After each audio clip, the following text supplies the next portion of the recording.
গৌরী সীতারাম প্রেমানন্দে একবার হরি হরি বল। নিতাই গৌরী সীতারাম প্রেমানন্দে একবার হরি হরি বল। নিতাই গৌরী সীতারাম প্রেমানন্দে একবার হরি হরি বল। চরণে আমার কোটি কোটি দণ্ডবত পরিপাত, কোটি কোটি দণ্ডবত পরিপাত। আজ শ্রীমদ্ ভাগবত সপ্তাহের ষষ্ঠ দিন, আজকে দশম স্কন্ধ সব শেষ। আগামীকাল একাদশ দ্বাদশ স্কন্ধের উপর আলোচনা হবে। তো তাই দশম স্কন্ধে একটা গুরুত্বপূর্ণ বিষয় আপনাদেরকে শোনাও বলেও শোনাতে পারি না।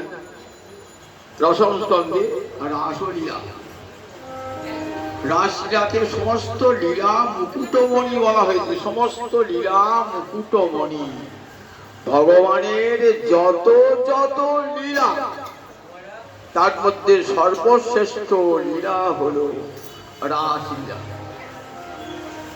শ্রীমদ্ ভাগবতে দশম স্কন্ধে 5টি অধ্যায় ধরে এই রাসলীলা বর্ণিত হয়েছে।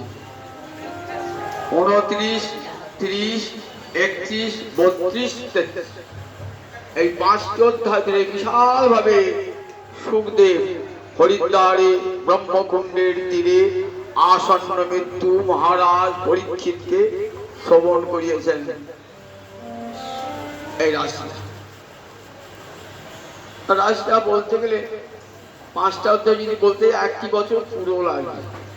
আমি গৌরাঙ্গ মন্দিরে করেছি প্রায় 6 মাস। এখানে তো সেই কথা বলার সুযোগ নাই। ছোট্ট করে রাসলীলার তাৎপর্য আমরা শুনিয়ে দিই, যদি সময় থাকে চূড়ালীলার কথাটি একটু শোনাব। 5টি অধ্যায় রাসকে বলা আছে ভাগবতের পঞ্চ প্রাণ। ভাগবতে কটা অধ্যায়? ভাগবতে 12টা অধ্যায়। এই 12টা অধ্যায় ভাগবত পুরুষ। তার প্রথম এবং দ্বিতীয় স্কন্ধ ভগবানের চরণ, তৃতীয় চতুর্থ ভগবানের উরু, পঞ্চম ভগবানের নাভি, ষষ্ঠ ভগবানের বক্ষ, সপ্তম অষ্টম ভগবানের 2 বাহু, নবম ভগবানের কণ্ঠ, দশম ভগবানের মুখারবিন্দ, একাদশ ভগবানের ললাট, আর দ্বাদশ ভগবানের মস্তক। তাহলে 12টা অঙ্গ ভাগবত পুরুষের। আর প্রাণ 5টি। 5টি প্রাণ কি কি বলুন দেখি? প্রাণ, অপান, সমান, উদান, ব্যান। এই পঞ্চবায়ু না থাকলে পরে সে বলা তার প্রাণ চলে গেল, মানে পঞ্চবায়ু চলে গেল। ভাগবতের পঞ্চপ্রাণ কোনটা? এই রাসলীলার 5টা অধ্যায় ভাগবত পুরুষের পঞ্চপ্রাণ।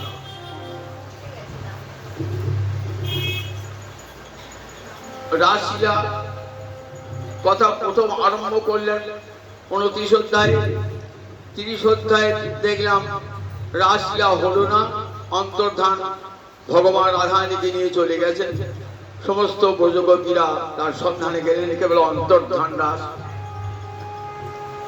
পরে 3য় অধ্যায়ে 31 অধ্যায়ে গোপীরা কীর্তন শুরু করলেন যমুনার কূলে, এর নাম গোপী গীত। 32 অধ্যায়ে গিয়ে দেখলাম গোপী সভায় ভগবান শ্রীহরি এসেছেন। 33 অধ্যায়ে শুরু হলো রাস।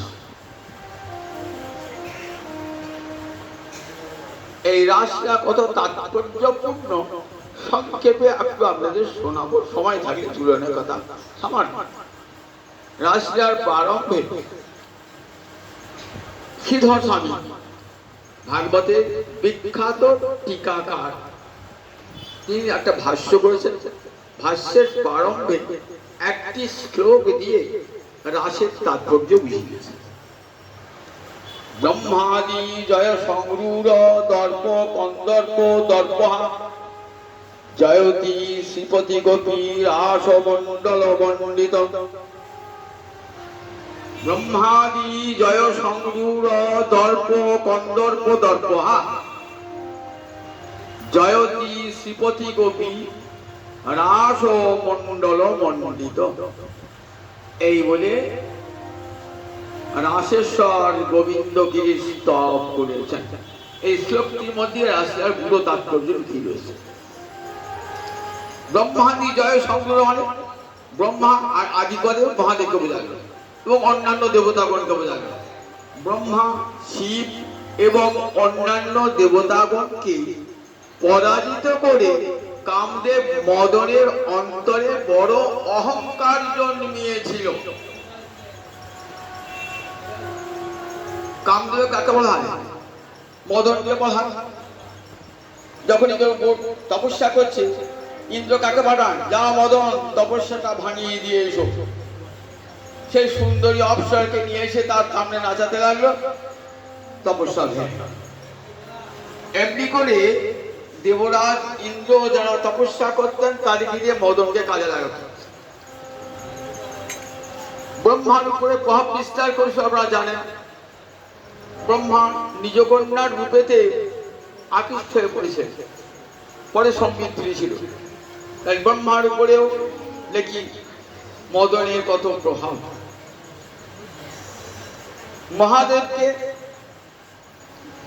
মহাদেবকে প্রভাবিত করবার জন্য তখন মহাদেব রয়েছেন কেমন যোগাসনে বসে আছেন। মহাদেব যোগ সাধনায় মগ্ন মহাদেব। সেই সময় পার্বতীকে নিয়ে গেলেন এবং কিছু অনুচরকে নিয়ে গিয়ে কি করলেন? মদন গিয়ে নৃত্য শুরু করালেন। মদন ভাবছেন, আজ আমি যার কাছে এসেছি, যার ধ্যান ভাঙাতে এসেছি, যে মহাদেবের ধ্যান ভাঙাতে এসেছি, আজ তার কাছে আমি শেষ হয়ে যাব। এটা মনে মনেই ভেবেছে, কিন্তু আমার শেষ শক্তিটা আমি দেখাবো। আমার শক্তিটা দেখাবো এই যে অন্তরে ইচ্ছা। আমি শেষ হয়ে যাবো জানিস, কিন্তু আমার শক্তিটা দেখাবার যে জগতের কাছে আমার কত বড় শক্তি। মদনের 5টা বাণ, আর ধনুটার নাম ফুলধনু বা পুষ্পধনু, আর 5টা বাণ। মদন মদন মদন মোহন স্তম্ভন শোষণ উন্মাদন। এই 5টা বাণ নিক্ষেপ করতে শুরু করলেন মহাদেবের। মহাদেবের ধ্যানটা ভাঙলো বটে, কিন্তু মহাদেবকে প্রভাবিত করতে পারলেন না। মহাদেব একবার চোখ খুলে যে তাকালেন না, মদন একবারে পুড়ে ছাই। মদনে কি নাম হয়ে গেল? অতনু, যার তনু নাই, দেহ নাই, অনঙ্গ, যার অঙ্গ নাই, পুড়িয়ে ছাই। রবীন্দ্রনাথের মদন ভস্মের পরে পূর্ব কবিতা আছে, পঞ্চস্বরে দগ্ধ করে করেছ এই সন্ন্যাসী, বিশ্বময় দিয়েছ তারে ছড়াই। মদন ভাবতেন, ভারী হলো, আমার যখন দেহ ছিল তখন আমার প্রভাবটা ছিল সীমিত, এইবার আমি অনঙ্গ হয়ে কি হব? প্রতিটি জীবের, প্রতিটি প্রাণীর, প্রতিটি দেবতার হৃদয়ে প্রবেশ করে কামনা বাসনা সৃষ্টি করব। ভারী হলো। মহাদেব তার অহংকার চূর্ণ করতে গিয়ে তার প্রভাবটা বাড়িয়ে নিলেন। যাদের দেহ ছিল প্রভাবটা ছিল না, যেই পুড়ে ছাই হয়ে গেল, তখন মদনের পত্নী রতি এসে কাঁদছেন মহাদেবের কাছে। বললেন, তোর স্বামীর অঙ্গর হবে না, তবে বেঁচে থাকবে তোর স্বামী প্রতিটি জীবের হৃদয়। মহাদেবকে হারিয়েছেন।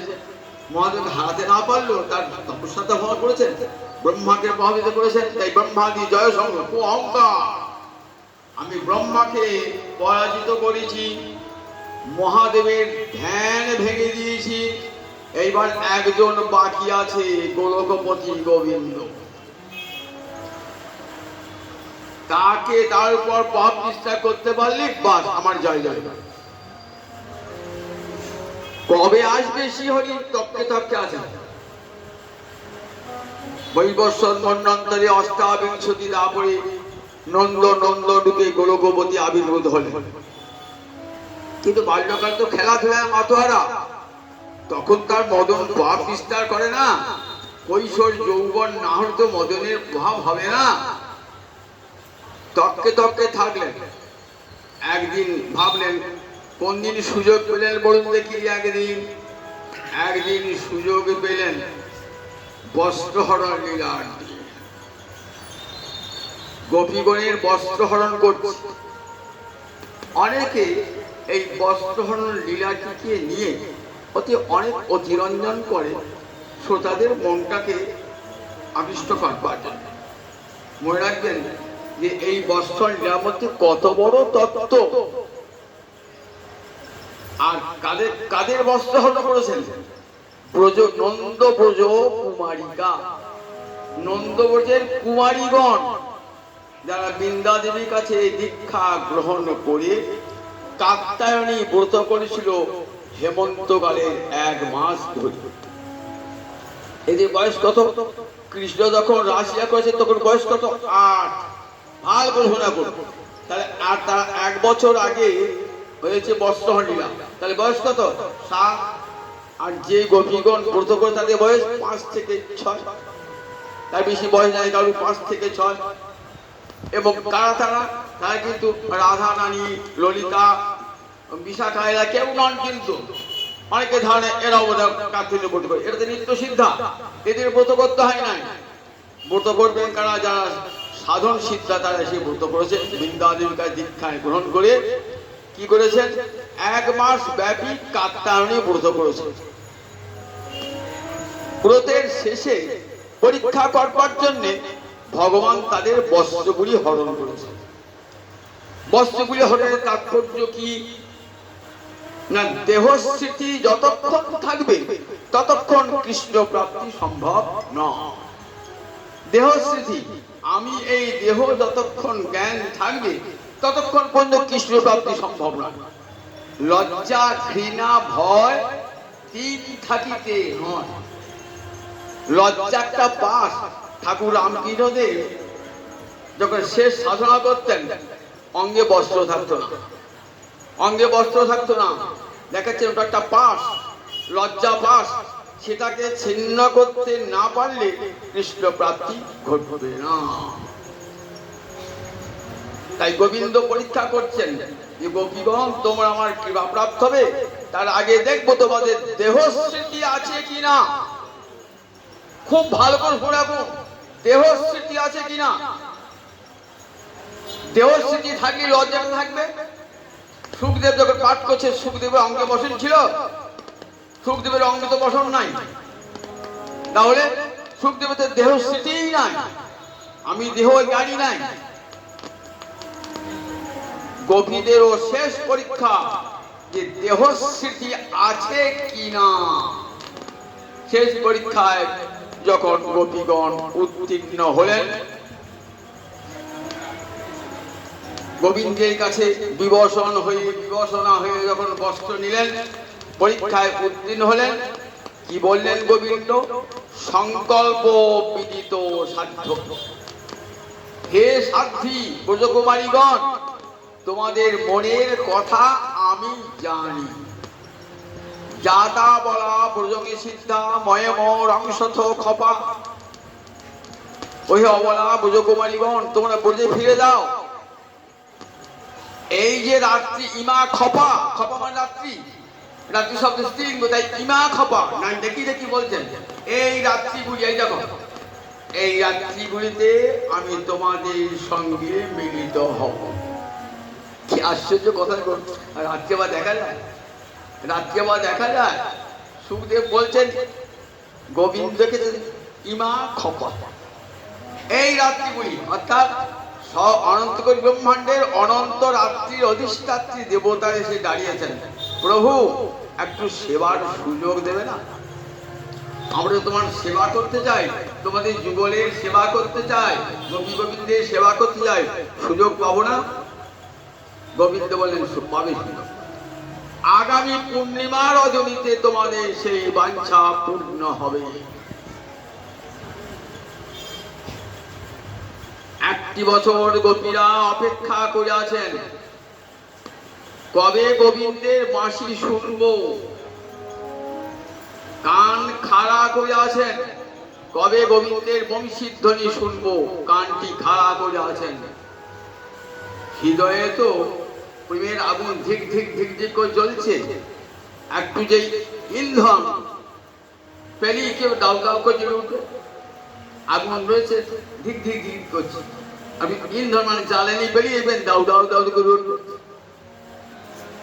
কতক্ষণে কৃষ্ণ সম্মেলন হবে, এই আকুলতায় অন্তরটা ভরা। কি হলো দেখুন, গোবিন্দের সেই পূর্ণিমা রাত্রি এসেছে। ভগবান পিতা রাত্রি শারদোৎফুল্ল মল্লিকা বিশ্বরন্তুং মনশ্চক্রে যোগ মায়াম উপাশ্রিত। প্রথম প্রাসের শ্লোক। কৃষ্ণ বললেন না, ভগবান অপি, অপি মানে ও, ভগবানেরও ইচ্ছা জাগলো, নিজের বাঞ্ছা পূর্ণ করবে। বিশ্বরন্তুং মনশ্চক্রে,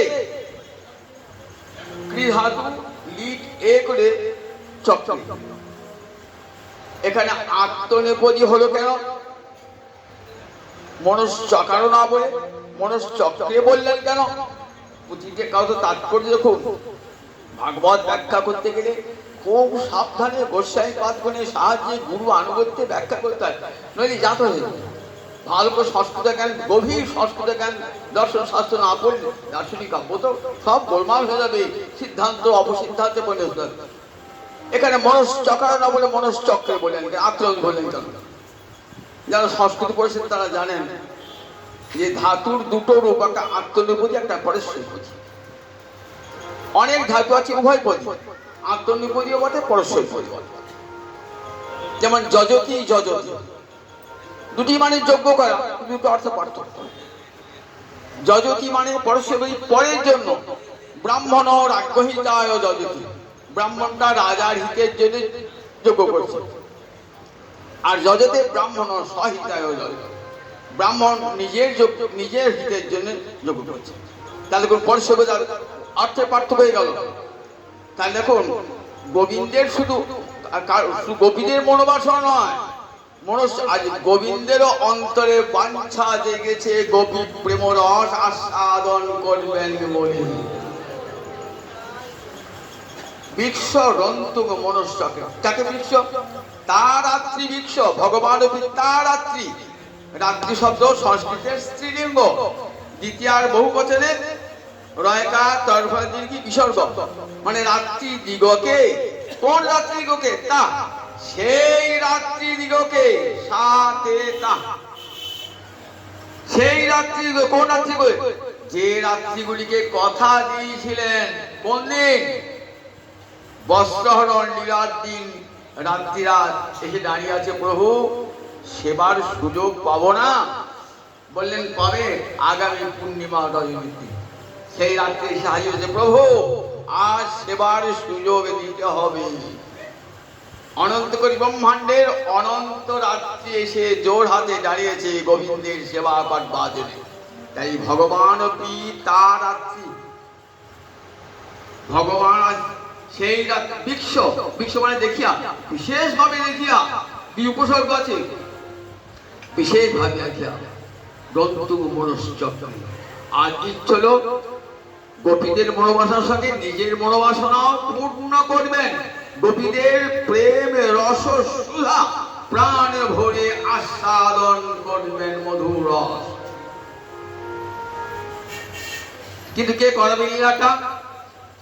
ভগবান পিতা রাত্রি শারদোৎফুল্ল মল্লিকা বিশ্বরন্তুক মনশ্চক্রে যোগ মায়া উপাশ্রিত। ভগবানের বিশুদ্ধ শক্তি পরিণতি যোগ মায়া, যোগ মায়া চিৎ শক্তি বিশুদ্ধ সত্য পরিণতি, তার শক্তি লোকে দেখাইতে ভক্তগণের গুণধন এই রূপ রতন প্রকট কইল নিত্য লীলা হইতে, প্রকট কইল নিত্য লীলা হইতে। আমরা চণ্ডীতে দেখবেন মা গোবিন্দের জন্মের দিন মা মহামায়া জন্মেছেন নবমী তিথিতে। এই মহামায়াটিকে, এটি যোগমায়া, সমস্ত লীলা করছেন বৃন্দাবনে এই যোগমায়া। দুটো মায়া, একটা প্রকৃতি গুণময়ী মায়া আর একটা যোগমায়া। নন্দ গোপ গৃহে যাতা যশোদা গর্ভ সম্ভবা, দেখবেন চন্দ্রিত বলা আছে।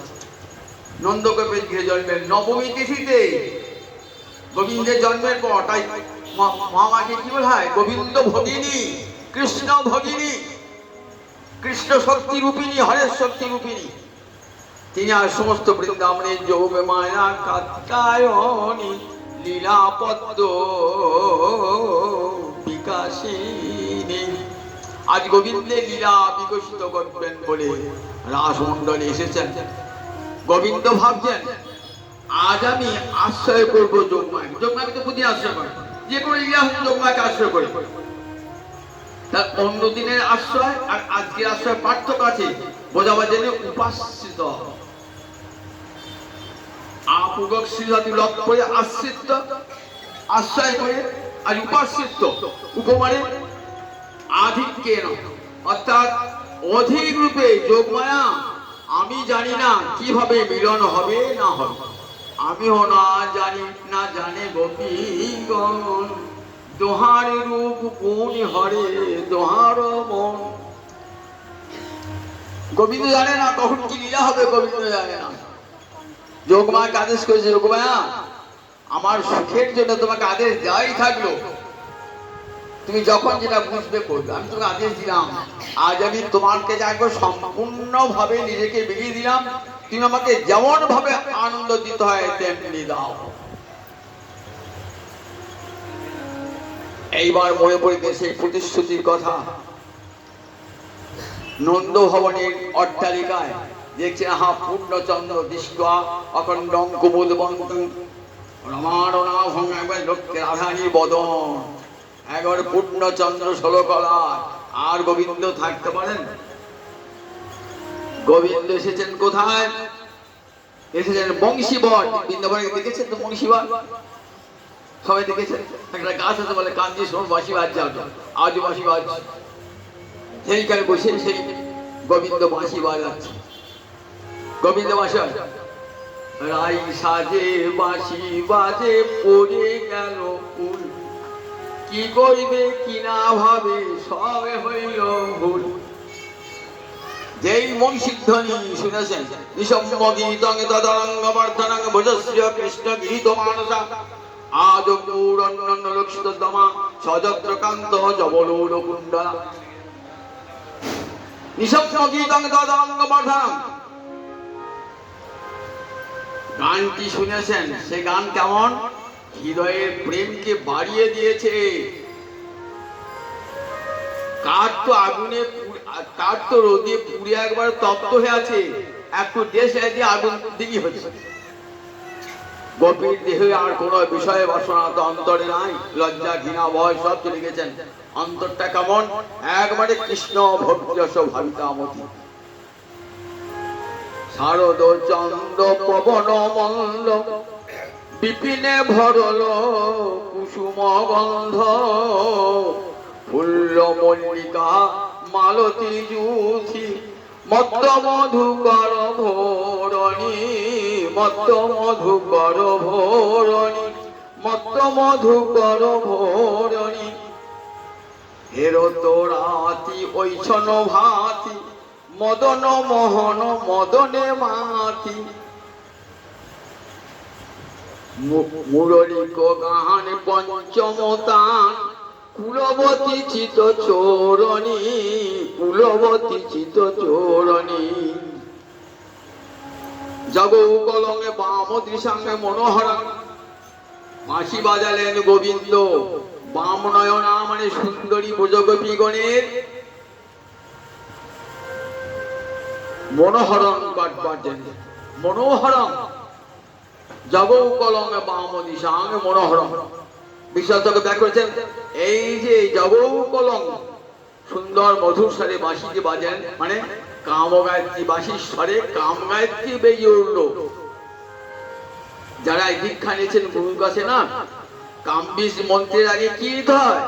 কাম গায়ত্রী নিতে হয়, নইলে কামবীজ মন্ত্র সফল হয় না, হয় না, হয় না, যতই জপুন ফল হবে না যদি কাম গায়ত্রী জপ না করা হয়। এই কাম গায়ত্রী বেজে উঠল, যাবো কলমে বাম দিশাঙ্গে মনোহর বামরানা গোপীগণের চিত্তহরণ কালে কুলবতী চিত্ত চোহরণী, কুলবতী চিত্ত চোহরণী। আমার বাঁশি বাজিয়েছেন না, সেই বংশীর ধ্বনি, মুরলীর ধ্বনি কখন শুনেছেন? বেণুগীতে শুনেছেন তো? শরৎকালে বাঁশি গোবিন্দ গোচারণে গিয়েছেন তো, সেই সময় কৃষ্ণের বংশীর ধ্বনি শুনছেন। বংশীর ধ্বনি শুনে গোপীদের অন্তরে অনুরাগ জন্মেছে, আর সেই বাঁশি শুনেছেন। আর গোপীরা থাকতে পারেন? কৃষ্ণ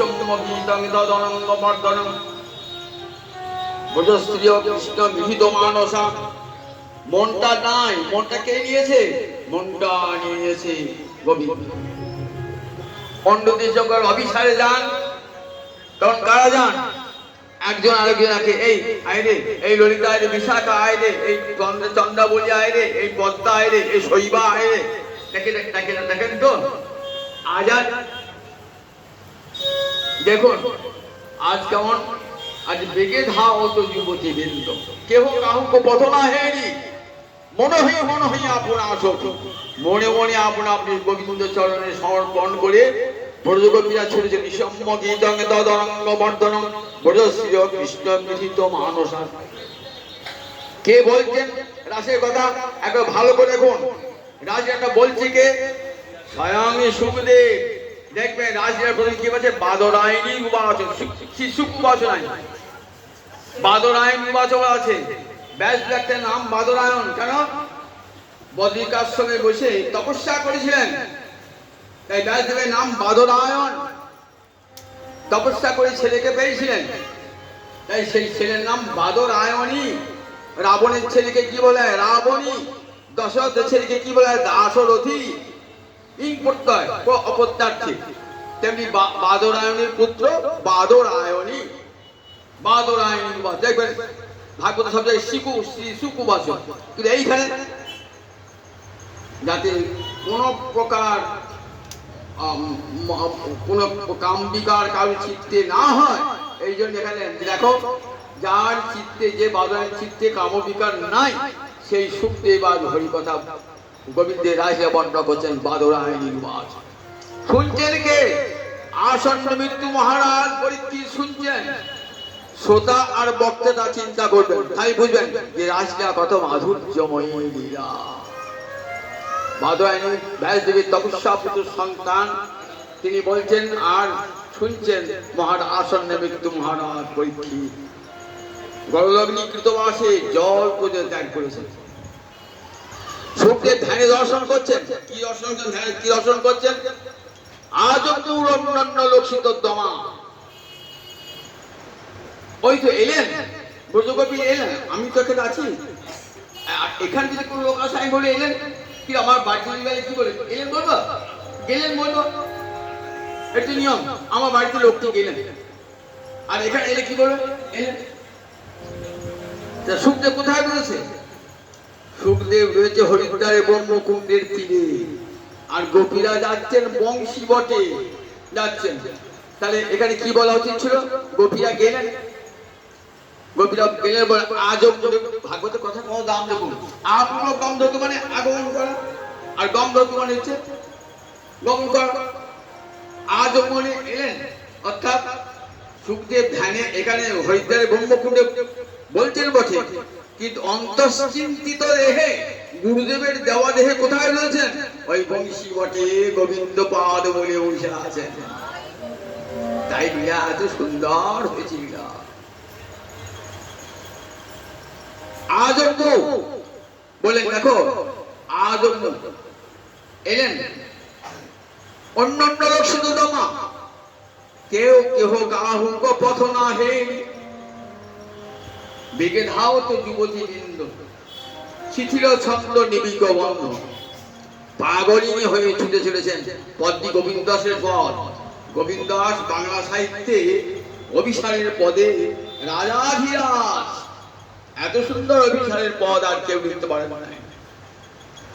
চণ্ডীদাস যেমন বিরহের কাব্য রচনা, বিদ্যাপতি মিলনের কাব্য রচনা, গোবিন্দ দাস অভিসার। বেগে ধাওয়াত যুবতী কেউ কাউকে পত না হেরি। আজ আমার ডাইনিকে বাঁয়েকে পিছনেকে লক্ষ্য নাই, পাগলিনী হয়ে ছুটেছেন কোথায়? সযত্র কান্ত। সযত্র কান্ত যেখানে আছেন, কান্ত মানে স্বামী। সমস্ত আমার গোপীদের স্বামী শুধু নন, গোপীদের পতিদেরও স্বামী, সমস্ত জগৎ জীবের স্বামী আমার মাধব। সমস্ত জীবে গতির ভর্তা প্রভু সাক্ষী নিবাস হৃদ। গীতা বলেছেন তো, গীতায় কি বলছেন? আমি জগতের ভর্তা। ভর্তা মানে প্রভু নয়, কিন্তু তাকে প্রভু বলা আছে। ভর্তা মানে স্বামী, ভরণ করেন বলে স্বামীকে কি বলে? ভর্তা বলে। আমি সমস্ত জীবের স্বামী, আমি তিনি আসল স্বামী। তাই দেখে না কীর্তনের গান করে, সতী রমণীর কয়টি পতি, সতী রমণীর কয়টি পতি, দুটি পতি, নিজ পতি আর গোপীপতি, নিজ পতি আর শ্রীপতি, সতী রমণীর দুটি পতি। এই পতি একদিন শেষ হয়ে যাবে। কতদিন পর? 50 বছর, 60 বছর, 80 বছর, 100 বছর। কিন্তু ওই পতি আমার চিরকাল থাকবে। তাই গোবিন্দকে পতিরূপে ভাবো না, গোবিন্দকে পতিরূপে ভাবো না। ব্রজগোপীরা তাই গোবিন্দকে পতিরূপে ভাবনা করত। সযত্র কান্ত যেখানে রয়েছেন, কান্ত পরম পুরুষ কান্ত ভগবান শ্রীহরি যেখানে রয়েছেন, জবললা বলছেন কানের ফুল বলছে, কানের কি করে চাচ্ছে? এক কুণ্ডল লোলন দোলনি। দুটো কানে দুটো দুল পড়তে হয় তো, একটা দুল পড়েছে, ছুটছে কেমন? চরণে কাজল পড়ে, নয়নে আলোটা। আচ্ছা, আলোটা কোথায় পড়ে? পায়ে পড়ে তো। কাজলটা কোথায়? চোখে পড়ে তো। বাঁশি যে বেজেছে না, আর কি করেছে কি না হইল, সব হইল ভুল। চরণে কাজল পড়ে, নয়নে আলোটা। কোটিতে স্বর্ণের বালা, কোটিতে স্বর্ণের বালা। দেখুন কোটিতে স্বর্ণের বালা, আবার কোমরে কি দিয়েছেন? গলের আয় বাঁধিল কিঙ্কেরি, গলায় তো মুক্তার হার। কোটিতে মুক্তার হার, মুক্তার হারটা গলায় না পড়ে কোমরে পড়েছে। আর চরণে স্বর্ণের বালা, হাতে যে বালা হাতে পড়ে, চরণে। তাহলে দেখুন, গোপীদের দেহাবেশ নাই, দেহাবেশী নাই। যদি থাকতো এক নয়নে কাজল, এক নয়নে কাজল করেছে, এক নয়নে কাজল, সেটি বুঝে যাবেন তো। কিন্তু সাজার সময় নাই। যেই বংশীধ্বনি শুনেছেন না, পাগলিনী জবলোল কুণ্ডলা বলছেন, ওই কুণ্ডলটা ছুটছে, দেখাচ্ছে। জব মানে গতি, লোল মানে দুলছে, কুণ্ডলা কুণ্ডল দুলছে, দেখাচ্ছে কত গমন। ছুটলে পারে তবে তো, ছুটলে পারে তবে তো আমরা কানের দুলটা নড়বে। জবলোল কুণ্ডলা ছুটছেন, দেখাচ্ছেন গগনে কত বেগ, পাগলিনী হয়ে গোপীরা ছুটছেন। কেন ছুটছেন গো? বিশ্বচক্র রসিকা তো বলেন, ওই যে চোরটানা বাঁশি বাজাচ্ছে, ওই বাঁশিটা হলো চোরের বাঁশি তো, ওটা সাগরের চোরীদের ঢাকার বাঁশিটাকে পাঠিয়ে দিয়েছে। চুরি করগা, কি চুরি করবি না? মনোরত্ন চুরি করতে হবে। কার জন্য? যে দুয়ার খোলা না পাই বলে, যাকে দেখো জগতে সবারই দুয়ার বন্ধ, আর গোপীদের দুয়ার খোলা আছে, কান খোলা আছে। ওইখানে ঢুকে পড়বি, ওইখানে ঢুকে পড়বি। বাড়িতে রূপদা থেকে তালাদা থেকে কেউ ঢুকবে? ঢুকবে না।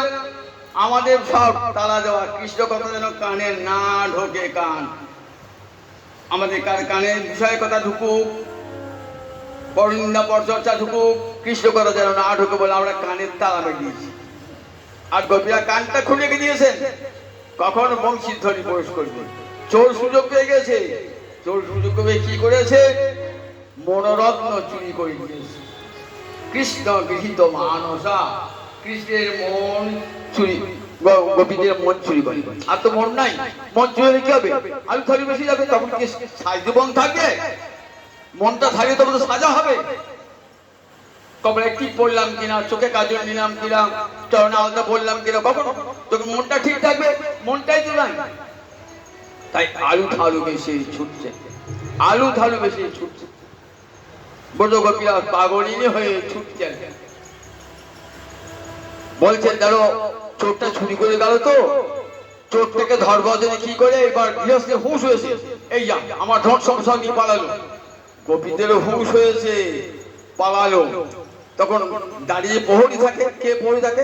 এই কুণ্ডলটা প্রহরী দাঁড়িয়ে আছে, দাঁড়ে দাঁড়িয়ে আছে, কেউ যেন ঢুকতে না পারে। কুণ্ডল ধরতে পারে নাই, কুণ্ডলটা ধীরে ধীরে বলছে ওই গেল, ওই গেল, চোরটা ওই গেল, ওই গেল। শুনে ছুটছে, বাসির বংশীধ্বনি শুনে ছুটছে ব্রজ গোপীরা। এমন সুন্দর ব্যাখ্যা যেগুলো বিশ্বাস করে দেখুন, যেমন লোকরা এত তাই গতি, যেন ওই জায়গায় যা চোর যাচ্ছে, ওই জায়গায় চোর যাচ্ছে, বংশীধ্বনি। কেন বাঁশিটি বাজালেন? দেখুন কবিরাজ গোস্বামী পাদ বলছেন, চরি গোপীর মন রাথে, মনে মাথে রে মন মাথে, নামে ধরে মদন মহান, যিনি পঞ্চ সরদর্প, স্বয়ং নব কন্দর্প, রাস করে লইয়া গোপীগণ। আর যুদ্ধ হবে, কার সঙ্গে যুদ্ধ হবে? মদনের সঙ্গে যুদ্ধ হবে। মদন সমর, রাজ মানে মদন সমর, কে হারে কে যেতে।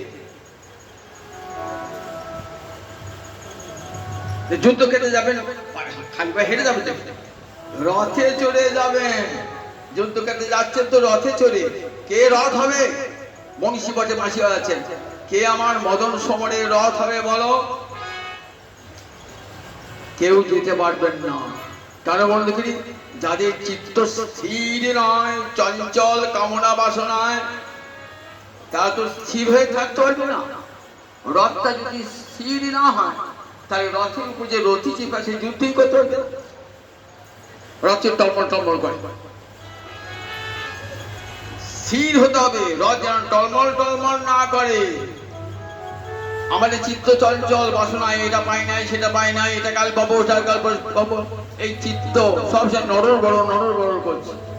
আমাদের আমাদের আমাদের চিত্ত মনে হচ্ছে চাপবে গোবিন্দ, তো তো পড়িয়ে যাবি, এখনই ধূপ করে পড়ে যাবি। গোপীদের মনোরথ কেমন? একবারে স্থির। কৃষ্ণ প্রাপ্তি ছাড়া অন্য কোনো বাসনা তাদের হৃদয়ে নাই। তাই গোপীরা ছুটে এসছেন, আমরা হব, আমরা তোমার রথ হব। এইরকম আমাদের মন নাও। চড়ি গোপী মন রাথে, মনে মাথে মন মাথে। কামদেব একটা কি নাম বলতো? মন মথ, তার মানে মনকে মথিত করে। পাশের বাড়ি দেখছি লোকটা কত কত টাকা, আমারও মনে হয়েছে আমার টাকা ভালো হচ্ছে, আমার মনটাকে মদনে এসে মথিত করছে। লোকটা কত বড় বাড়ি, আমার একটা বাড়ি হোক, লোকটার কত গাড়ি, আমার গাড়ি হোক, মনটাকে চঞ্চল করছে। এটা কার কাজ? এটা এটা মদনের কাজ, মদনের কাজ। মনে চঞ্চল করে দেয়, মনকে মথিত করে দেয়, সেই জন্য মদনের নাম মনমথ। আজ গোবিন্দ কি বলবেন? চড়ি গোপীর মনোরথে, মন মথে রে মনে মথে, নাম ধরে মদন মহান। দাঁড়িয়েছেন সমরে, উভয় পক্ষে লড়াই। একদিকে গোবিন্দ আর একদিকে মদন। গোবিন্দের পক্ষে আছে গোপীরা। গোবিন্দ ভাবছে, মদন তোমার সঙ্গে যুদ্ধ করলে আমার তো নাম হবে না।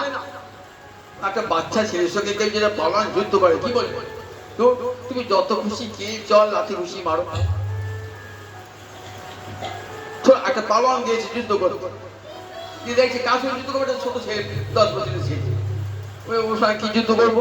এ বাবা তুই যত খুশি আমার মা, যত খুশি মা, জল আছে।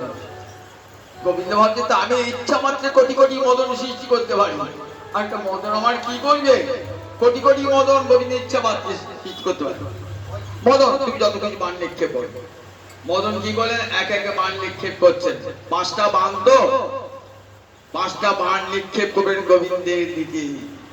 কি হলো দেখো, টুটল কিয়ে ফুল ধনু কিয়ে রতিরনে তুন ভেল সোনা সমর মাঝে পড়ল লালে রতিপতি ভয় ভারে। জগদন্দের পর টুটল কিয়ে ফুল ধনু মদনের ফুল ধনু ভেঙে গেল, মদনের ফুল ধনু ভেঙে গেল। মদনের পঞ্চবাহন ভেঙে হলো খান খান, মদনের পঞ্চবাহন ভেঙে হলো খান খান। মদনের বড় গরব ছিল জগ মাঝে সুপুরুষ বলে, আজ মদনের বড় গরব ছিল, সেই গরব আজ ভেঙে গেল, সেই গরব আজ ভেঙে গেল। মদন রাজার পঞ্চবান ভেঙে হলো খান খান। টুটল কিয়ে ফুল ধনু গুণ কিয়ে রতিরনে তুন ভেল শোন। তুনে কি থাকে? তুনে থাকে বান ফোড়া, সে বান আর নাই তো। এবার কি করবেন? পরাজিত কি করবে? যে জয়ীটাকে গ্রেপ্তার করে কারাগারে পুরবে। এবার কারাগারে পুরবে, কারাগারে চলো তোমার কারাগারে নিয়ে যাবো। গোপীরা বলছে ছেড়ে দাও ছেড়ে দাও করে মদন কাছুমাছু করছে, মদন কাছুমাছু করছে। কিছুতেই মদন ছাড়বো না, আর আসবো না, তোমাদের যেখানে কথা হবে আর দেখো। আমি ভেবেছিলাম মহাদেবকে যেমন হারিয়েছি, ব্রহ্মাকে যেমন পরাজিত করেছি, গোবিন্দকে আমি তাকে মোহিত করতে এসে আমি নিজেই তো মোহিত হয়ে গেলাম। আমার মনে হচ্ছে আমার যেন গোপী দেহ প্রাপ্ত হয়, আমার গোবিন্দকে প্রাণ পুরুষ ভাবনা করতে পারি। অন্ত ইচ্ছা দেখেছি। গোবিন্দ বলছে ছেড়ে দাও ছেড়ে দাও, ছেড়ে দাও একটা শর্তে, যেখানে গোপী গোবিন্দের কথা হবে সেখানে তুমি থাকবে না, যেখানে আমার রাধা মাধবের কথা হবে সেখানে তুমি থাকবে না। দেখবেন তাই রাজরা ফলশ্রুতি শুনতে বলছেন, রাজরা যারা ভক্তি বাড়ি শ্রবণ করেন, কামং হৃদয়োগ অপহৃতি অচিদিন ধীর। হৃদয়ের রোগ কামনা সেটা চিরকালের জন্য দূর হয়ে যায় যদি কেউ একবার গোবিন্দ চরণে গোবিন্দ আত্মনিবেদন করে, আর সেখানে কামনা বাসনা থাকে না। তাই কাম বিজয় ক্ষেপণায় ইত্যেবতং শ্রীধর বলছেন, এই মদন এই যে রাস মানে হচ্ছে কাম বিজয়, এটা জগৎকে দেখাবার জন্যে কামদেব আর তার পরাজয় শেয়ার করেন, তার পঞ্চবান খান খান হয়ে গেল। এইটি রাশিয়ার প্রকৃত তাৎপর্য। এই রাশিয়া শুনলে যে যদি একবার শ্রদ্ধা করে কেউ রাশিয়ার কথা শ্রবণ করেন, তাহলে এই যে গীতা বাক্য সর্বধর্মান পরিত্যাজ্য মামেকং শরণং ব্রজ, এটা তো কোথাও দেখানো হয় নাই। কল্যাণী চৈত্য অম্বরীশ চৈত্য সব দেখানো হয়েছে ভক্তের চুকুর, কিন্তু সর্বধর্ম পরিত্যাগ করে একমাত্র গোপীরা সর্বধর্ম পরিত্যাগ করে হে গোবিন্দ তোমারই শরণে নিলাম, ওই অভয় পদে আমরা শরণে নিলাম। হে গোবিন্দ দয়া